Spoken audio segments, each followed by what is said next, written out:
고금무는 우리 한글과 한자의 뿌리입니다. 한자가 중국 글이라고 하지만 중국 문자가 아니고 우리 동이족의 고어입니다.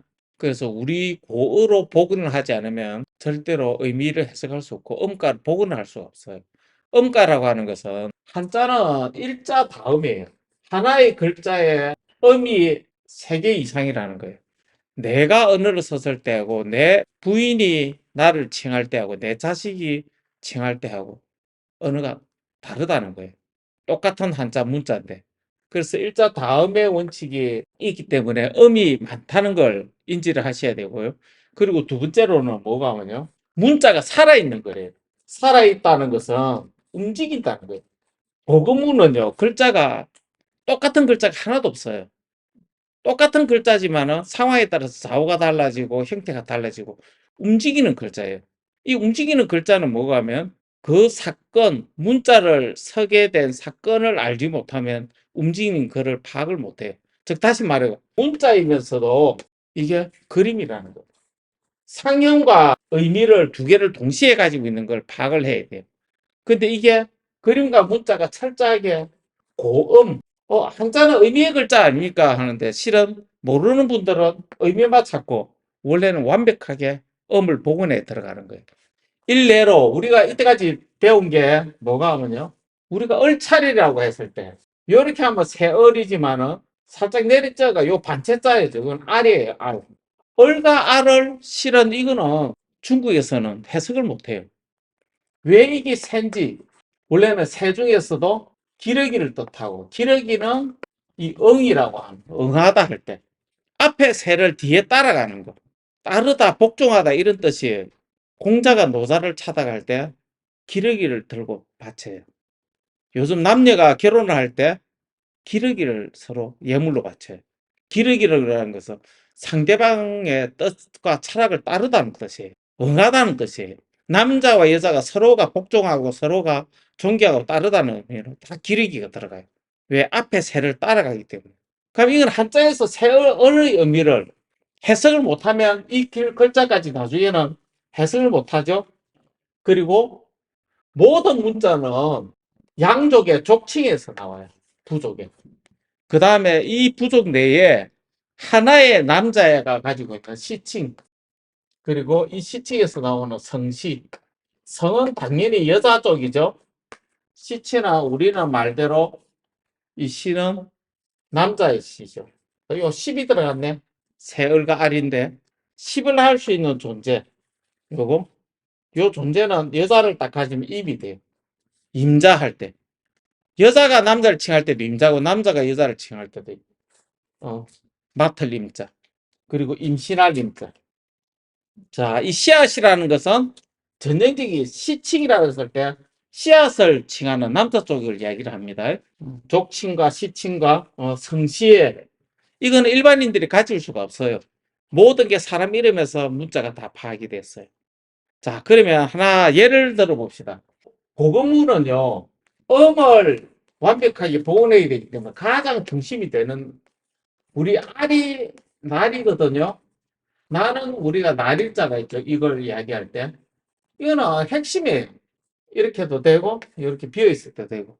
지금은 나일이라고 하지만, 닐, 원래는 이게 서문래자에 보면 열매 실이다. 열매는 알이거든요. 결국 알을 이야기하는데, 일, 닐, 실, 요것만 봐도 실은 고대음을 알 수 있죠. 자, 날을 한번 볼게요. 알을 볼게요. 알. 알을 나타내는 게 뭐가 있냐면요. 새 추자가 있어. 우리는 주로 쓰는 게 세조자인데, 세조자나 세추자는 같은 문자입니다. 지금 추로 설명할게요. 세추라고 하는 것은, 새라고 하는 것은 고대에서는 요 새고, 요 해예요. 이걸 이야기한다. 태양 날아다니는 게 아니라, 요 새도, 그럼 우리가 잘 알고 있는 금속을 이야기할 때, 쇠도, 음이 같은 거예요. 쇠해라는 뜻이에요. 날일자도 당연히 해와 새. 그래서 지난 시간에 청산별곡이 할 때 점은 새, 태양을 새라고 고릴 때 표기를 하죠. 해새는 변함이 없어요. 그리고 소자를 딱 쓰고 요거는 우리는 쇠고기라고도 하고 소고기라고도 하는데 본어는 쇠예요. 쇠. 삼양라면에서 처음에 쇠고기 라면이 나왔을 때 소고기로 표현 안 하고 쇠로 해요. 여전히 그 음이 요거하고 같죠. 그 다음에 석삼자를 나타내는 우리가 당연히 쇠죠. 굉장히 중요합니다. 우리 삼의 민족입니다. 이 삼이라고 하는 것은 산도 마찬가지로 산신령도 3월 3일 날 9월 9일 날 양의 제사를 지내는 게 세계가 발도 아니 고군물에서 발을 나타내는 발족자를 나타내는데 왜 발가락을 5개임에도 불구하고 항상 3개로 표현해요. 상징이 굉장히 의미가 깊습니다. 발가락 5개를 안 그려요. 돼지 해자, 우리는 지금 이 해라고 하죠. 아들 자자로 붙이가 해를 붙이면 아이 해자로. 그래서 우리 집 아이를 얘기할 때 임금이 자기 집 아이를 돈나라고 해요. 돈나. 제가 그랬습니다. 할 때 저는 다 뭐가 뭐 원래는 돼지 있었어요. 돼지라 칭했어요. 돼지는 태양을 나타내기 때문에. 돼지는 뭐가 뭐 순수 우리말로 도시거든요. 해가 돋다 할 때 도섬이라고 했을 때 알을 얘기해요. 그래서 갓 시작된 알을 다 해라고 해요. 돼지가 귀해서요? 아니 동물로는 상징의 토템일 뿐이고 돼지로 생각하면 안 돼요. 이게 그래서 10월이 이 돼지 해월이에요. 해월. 시라고 해요. 10월 10. 왜 하필 10월로 될까 발음이? 이게 나중에는 고음에서는 쇠월이 돼요. 돼지가. 자, 요거는 잠시 놔놓고 자 오늘은 지금 한자에서도 세금자가 나오고 세조자나 세추자가 나오고 그 다음에 석삼자가 나오고 석삼자는 불하자하고 똑같아요. 매산자에다가 알마두기에 보면 불하자가 돼요. 발을 뒤집어 발하고 똑같죠? 이거는 불하자도 되고 발족자도 돼요. 발족자 나중에 얘기하고 자 이거는 불하자하고 매산자하고 같아요. 근문에서는 같은데 갑불문 때 오면 이 두 개가 분리가 돼요. 점을 찍어야만 불하자가 돼요. 그러니까 불과 산은 실은 같은 의미로 가요. 자, 이유는 다음에 얘기할 거고요. 한자에서 불하자와 매산자가 오면 의미가 같다고 생각하세요. 산을 마운틴을, 언덕을 얘기하는 게 아닙니다. 자, 그리고 달일자 하나, 둘, 셋, 넷, 이 돼지 해. 그래서 돼지 씨. 아까 10월 이야기 나왔네. 돼지 시자. 10월이라 했을 때 이 돼지 씨를 뜻해요. 다 시, 소자가 6개네. 이 글자가 나오면 싹 다 금속이자 쇠를 나타내고 쇠인데 금속이에요. 석삼자 발이 3개고 우리는 이거는 뭐가 뭐 준이라고 하는 우리가 수작이라고 했을 때 수작 끓일 때 술잔 자기를 할 때 원래 참새자 할 때 그릇을 얘기해요. 근데 태양 속에 들어있는 태양이 해죠. 이 삼조고가 발이 몇 개예요? 3개. 그렇죠. 가마가 뭐예요? 가마가 쇠금에다가 위에 점을 찍어 아버지 붙자를 쓰니까 아버지를 나타내는 소치인데 소치 뭐예요? 이걸 우리는 뭐라고 해? 가마라 가잖아. 가마. 내 머리에 정수리에 가마가 뭐야? 내 영혼을 부여해 준 사람이 누구야? 아버지야. 아버지. 부산할 때 아버지 붙자가 뭐가 뭐 이 부가 결국 아버지를 상징하는 그릇이야. 이 부가. 그럼 가마인데 신이야. 가마기가. 발이 3개고 태양을 상징하고. 그럼 이거네. 이 상징을 걸었어요. 자기라고 하는 술잔이 얼마나 사람이 마시는 술잔이 아니야. 자기 때문에 못 먹어. 사람이 직접 못 먹어. 후대인은 충추정시대 때는 진짜 술 처물려고 하고도 하고 의례용으로 내가 왕족이나 표현으로 이걸 둬. 그 처음에 시초는 신농족의 부예라는 거. 이건 다 신농족의 불을 나타내. 염은 불꽃염자예요. 불꽃염자는 불이 들어가는 거예요. 어디에? 그 붓집에. 이게 불꽃염자예요. 똑같이. 그러니까 불은 항상 있어. 물고기요. 이게 신농의 손자예요. 신농의 아들, 대화씨의 아들이 아마 물고기 상징일 거예요. 말 맞자. 위에도 불이 들어갔네? 당구신에도 고민해? 불이네. 제비연자. 뭔지는 모르겠지만 왜 자꾸 불이 들어가? 염소 고자. 다 불이네. 신농의 혈통을 얘기해, 불은. 그래서 남자는 항상 불의 알을 들고 있어. 불의 알이 뭐야? 불알이야, 불의 알이. 그 안에 불이 들어있어. 하나도 그게 지금까지도 언어에서 바뀐 게 없어. 그러면 세초자나 세조자가 금문으로. 자, 신자가 뭐가 하면 S도 세얼가 아니제. 요래 사람인도 되고, 비수비도 되고, 칼도도 돼. 이거는 거꾸로 좌우 왔다 갔다 하면 글자야. 그럼 사람인이 두 개면, 세얼이 하나, 둘. 이거는 둘이고, 세얼이 하나, 둘. 얼가 아리. 그럼 네 개네? 네 개인데 신이 있으면. 우리는 지금 이걸 납신이라고 해요. 이거는 귀신신을 뜻해. 신농을 뜻해. 요거는 신농을 표시하는 그때는 사람 이름 표시야. 그러면 새는 뭐가 하면 금문이 이래 이렇다는 뜻은 뭐가 하면 요걸 요렇게 써. 요렇게 써야 되는데 요렇게 안 쓰고 요렇게 써. 그리고 세월이 하나 둘셋 네 개제. 그러면 똑같이 세월자를 하나 적어놓고 세월자 하나 둘셋 신자를 요거 그대로 적고 넷 신자를 그대로 적고 세월자 하나, 둘, 셋, 넷. 가운데 중이에요. 왜 이렇게 되지? 신자가 뒤집어진 거예요. 글자를 분해하면 구순호수로 똑같아. 이게 지금 새가 되는 거예요. 새가. 새추자가 되는 거예요. 그럼 우리 물고기 한자를 볼까요? 당연히 물고기 한자도 신동이 우선이면 요걸 자 요렇게 쓰고 이게 요거 요대로 쓰고 요거는 요렇게 써야 되는데 요렇게 쓰고 보소. 그 다음에는 자기 아버지를 자기는 복사에게 나왔기 때문에 뒤집어 버려. 세월자 이렇게 쓰고 하나 둘 이렇게. 염대신은 불이니까 불났자 되었구나. 이게 물고기였자야. 물고기처럼 생겼다. 새처럼 생겼다. 이런 미친 학자들이 너무 많아 아직도.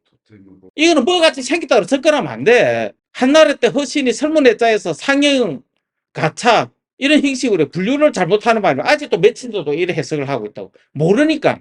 한나라가 뭐가 하면요. 일반 쌍놈이 권력을 잡은 거예요. 왕족이 아니고 신농족이 아니라. 주주정국 시대로 끝나면서 일개 평민이 권력을 잡으니까 문자를 썼던 족속들이 이 의미를 안 가르쳐 주는 거야.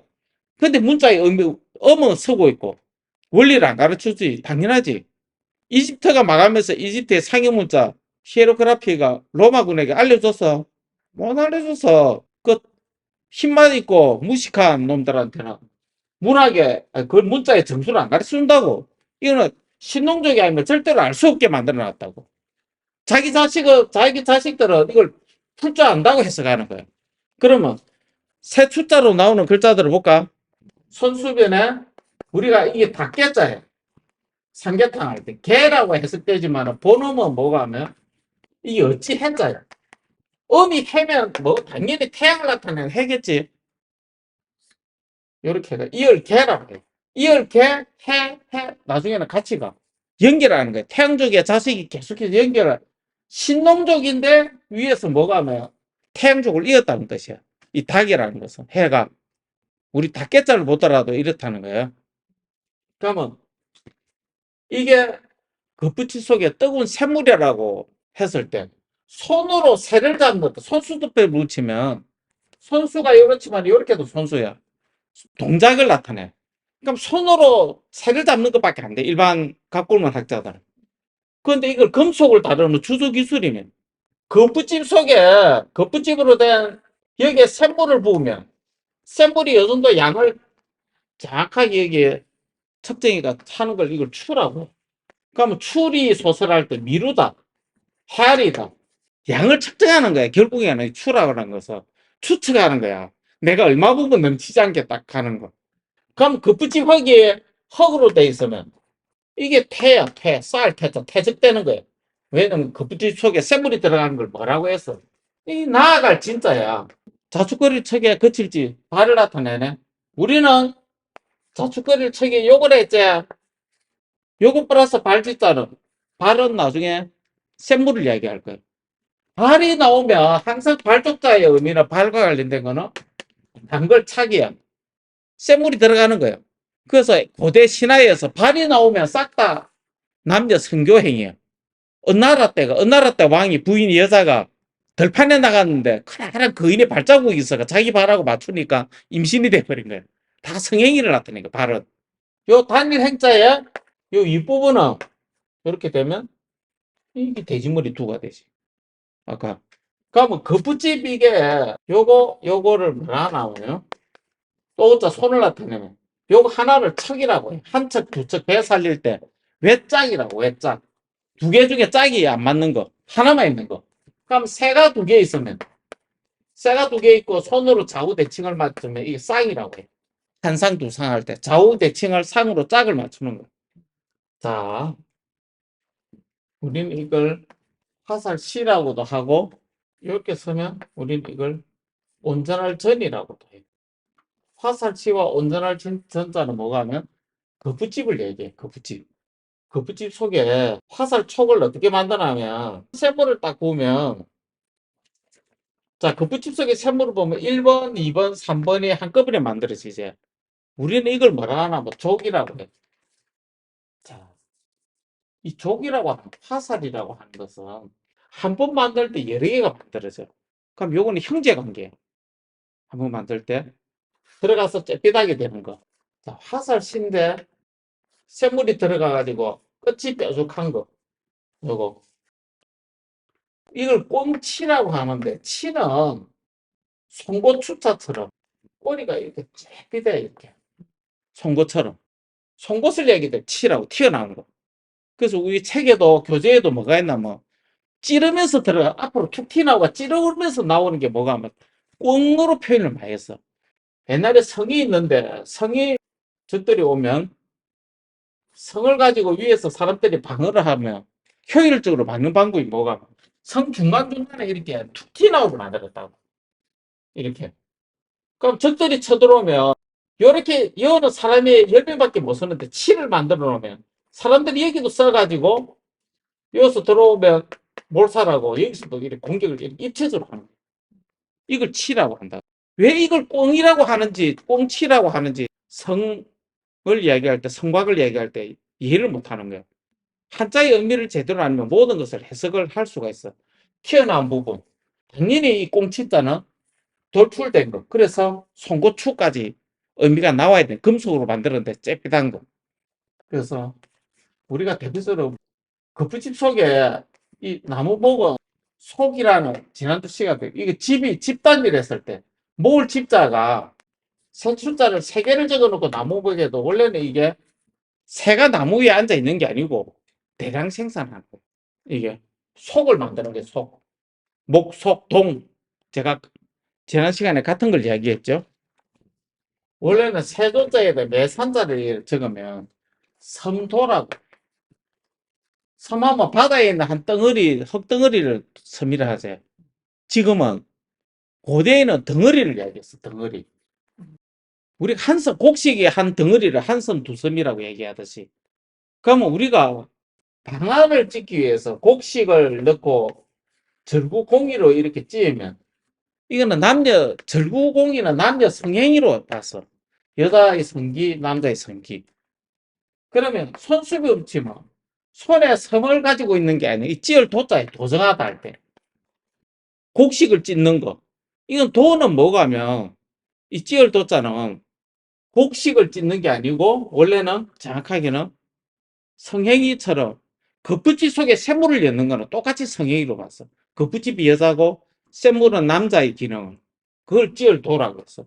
손수변에 이게 찌을 도자 두 개 같아. 이게 뭐가 하면 세부가 만든 주야. 주조하다 할 때. 셀부가 만드는 행위를 우리는 찢다라고 표현을 해가 지금까지 내려온 거야. 이 도는. 이 목숨 수를 모르면 일본에 우리 서시라고 했을 때도 서시할 때 이 수를 써. 목숨 수를 써. 일본 말에서 서시라는 말이 있는데 목숨 수에다가 이 사가 있어. 이 말이 원래는 무슨 뜻이고 하면 일본도 몰라. 이거에 대칭되는 말은 내가 지난 시간에 얘기했잖아. 후고, 이거는 사고. 이 두 개는 서로 대칭되는 거리라고. 이거는 뭐가 하면 목숨 숫자는 앞에 세고 만들 주 세금에 주물을 이야기하는 거예요. 주물을. 그러면 생선을 잘라가 위에 밥알이 밑에 있던 위에 있던 밥알이 있다는 것은 초밥의 근원이 어디고 하면 우리가 식혜라고 했어. 식혜. 옛날에는 식혜를 어떻게 했냐면 생선을 배를 정확하게 따가지고 배 속에다가 거기다가 밥알을 넣는 거야. 넣어가지고 딱 도로 덮어가 볏집이나 술집게가 삭히는 거야. 그러면 밥알하고 생선하고 같이 삭겠지. 홍어처럼. 삭은 걸 먹으면 칼로 딱딱 낱개로 딱딱 자르면 고기 살 사이에 삭힌 밥알이 있겠지. 그게 일본에서는 초밥이 됐어. 그러면 이게 서시를 한자가 뭐가 하면 다 이거는 두부집 좌와우속에 뭐가 들어가 밥알 들어가 쇠뿌리 들어간 거야. 그래서 한자를 이렇게 쓰는 거야. 아, 근데 식혜가 원래 어느 나라 음식이지? 우리나라 음식이잖아. 아, 그러면 그 조상들이 생각할 때 이걸 거푸집 속에 쇠물 넣는 걸로 생각해서 식혜라고 이미 한 거예요. 언어를 그렇게 썼잖아. 그렇게 생각이 문자를 만든 사람은 그걸 이미 이해를 한 거야. 그 일본 사람들 그 방식을 보고 초밥이 된 거군요. 그렇지. 일본에서는 잘라가지고 이제 삭힌 이제 빨리빨리 먹으려니까 이제 안 삭히고 바로 생선에 밥알을 바로 올려가지고 그래서 밥알에다 식초를 뿌려가지고 쭈무리가 되잖아. 삭힌 것처럼. 자, 여튼 대박. 앞으로 자 새가 나온다는 것은 결국에는 연금술에서 금속 샘물을 다루는 기술과 관련돼 가지고 모든 글자들이 다 나올 거예요. 거푸집 속에 샘물이 가득 찬 걸 우리는 뭐라고 하냐면 살질준이라고 하고 딱 샘물을 거푸집사가 딱 아까 맞춘 걸 뭐라 하냐면 우리는 이걸 준이라고 해요. 수평계 준. 그래서 거푸집에 우리가 비준하다 할 때 샘물이 들어가서 연결이 돼가지고 딱 완전히 완성된 걸 이거는 성인할 준자예요. 완전히 다 끝나가 인정하는 걸 마무리를 인정하는 성인할 준자예요. 이게 막 하늘에 날아다니는 새를 가지고 백날 해석하면 하나도 글자 답이 안 나오지. 근데 중국에서는 이걸 이 새를 하늘에 날아다니는 새 이상의 아무것도 의미 해석을 못 들어가니까. 자, 6개 중에서 오늘은 하늘을 날아다니는 새에 대한 자, 여기까지.